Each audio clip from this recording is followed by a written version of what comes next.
તમને હું વાત કરું ને કે અમે એવા ટેકનોલોજીના મસાલા મશીન બનાવ્યા ને કે અત્યારે મસાલાની સિઝન પણ એવડી છે કે ઘણી વખત છે ને ખેડૂત મરચાં વાવે તો મરચી વાવે ને ત્યારે એને રોપ કરે, પછી સોંપે, પાણી પાય, દવા છાંટે, એની અંદરમાં જો જીવાત કાંઈ થઈ હોય તો હાથેથી તોડીને લઈ લઈએ, પાંદડા ન ખાય એના માટે, અને સરસ મજાને કરે ને પછી એ મરચું માર્કેટમાં વેચવા જાય ને એટલે હવા રૂપિયાનો કિલો જાય, એટલે એ 2000-2500 રૂપિયા માન ભાવ આવે, ક્યારેક તો 1500 રૂપિયા ભાવ આવે.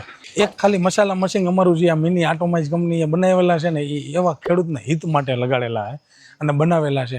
એક મશીન લગાવી દઈએ એટલે એની ઇન્કમ છે ને સીધી જ વધવા માંડે. મરચીની ભાવ જોવો ને તમે તો મરચામાંથી ચટણી બનાવીને વેચે છે ને તો કાયદેસરના વિચાર કરો, 250-300 રૂપિયાની કિલો જાય, 400 રૂપિયાની સારું કરો પેકિંગ કરીને વેચે ને તો જાય. હવે આપણે શું કરીએ, 150 રૂપિયામાં 100 રૂપિયા વેચી આવ્યા છે. તો એ જો ભાવ વધારે લેવા હોય ને તો ખાલી એક પ્રોસેસ કરવી પડે, પણ એ ઘણા ખેડૂત કરતા નથી, ખબર રહી છે છતાંય નથી કરતા. એટલે એને એક અવેરનેસ લેવી પડે કે આ હવે કરવું જોઈએ કામ, કારણ કે આ કામ નહીં કરે ને ત્યાં લગી એની ઇન્કમ નહીં આવે. હમણાં જ અમે 20 ટન હળદર લીધી 122 રૂપિયાની કિલો. હવે એ જ હળદર માર્કેટમાં વેચવા જાય ને 250-300 રૂપિયાની કિલો વેચાય છે. તો આ હળદરનો જો આવો લાભ લઈ શકતા હોય તો ધાણા છે 100 રૂપિયાની કિલો જાય ને ધાણા જીરું ઉધારીને વેચે તો કેવડો ભાવ મળે, 400-500 રૂપિયા. એટલે આવા ભાવથી જો ભાવની ઓપોર્ચ્યુનિટીને આપણા હાથમાં છે ને સતાઈ જાતી કરે છે ખેડૂતને. એટલે અમે ખેડૂતને જે કાંઈ મશીનરી તમને બતાવું કે કેટલી બધી પ્રકારની મશીનરી બનાવી છે, એ બધી જ મશીનરી એવી છે કે વાડીએ હાલશે, એની ઘરે હાલશે, કોઈ પણ જગ્યાએ બિઝનેસ કરવો હોય ને તો આ ટોટલી મશીનરીની અંદરમાં એને ડબલ ઇન્કમ થવા માંડે ને. આમ ગણતરી કરું ને, જો આ મસાલા મશીન આખું છે તો આ મસાલા મશીન 7 HP છે ને આની અંદરમાં હળદર, મરચું, ધાણા, જીરું એક જ મશીનની અંદર મલ્ટીપર્પઝ થઈ શકશે.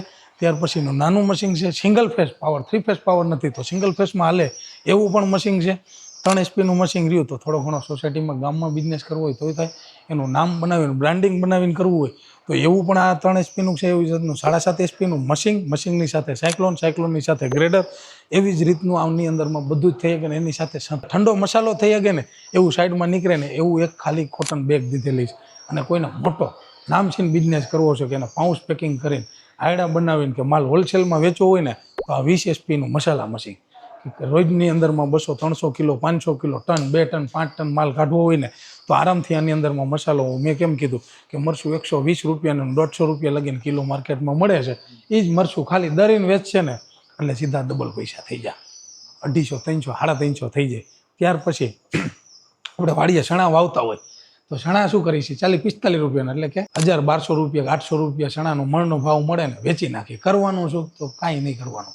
હવે એના 2000-2500 લેવા હોય તો કેમ લેવા પડે કે ચણાને પલાળી દઈ થોડાક અને આ દાળ મિલની અંદરમાં નાખી દઈએ ને એટલે સિલકા ખેંચાઈ જાય ને દાળ બની અને દાળ વેચે ને એટલે 80-90 રૂપિયા, એટલે 2000-2500 રૂપિયા મળશે. એટલે એ સીધા ભાવ વધી જાય, ડબલ થઈ જાય. એવી રીતનો મિની આટાનો કાંઈ બિઝનેસ કરવો હોય તો 7.5 HP પલવો લઈ જાય, ગામની અંદરમાં દહીણા દરવા છે અથવા તો કાંઈ ગ્રાઇન્ડિંગ કરવું છે, દરામણ કરવું છે તો સીધા જ આમાંથી દરામણ કરી અને સીધું જ આમાં ઠંડો થઈને લોટ લઈને કોટન બેગમાં ગરમ હવા નીકળી જાય, ટકાટક થઈ જાય. એથી નાનો બિઝનેસ કરવો છે તો 5 HP મશીનની અંદરમાં સરસ મજાનું દહીણું દરી એની બ્રાન્ડ બનાવી વેચી શકશે.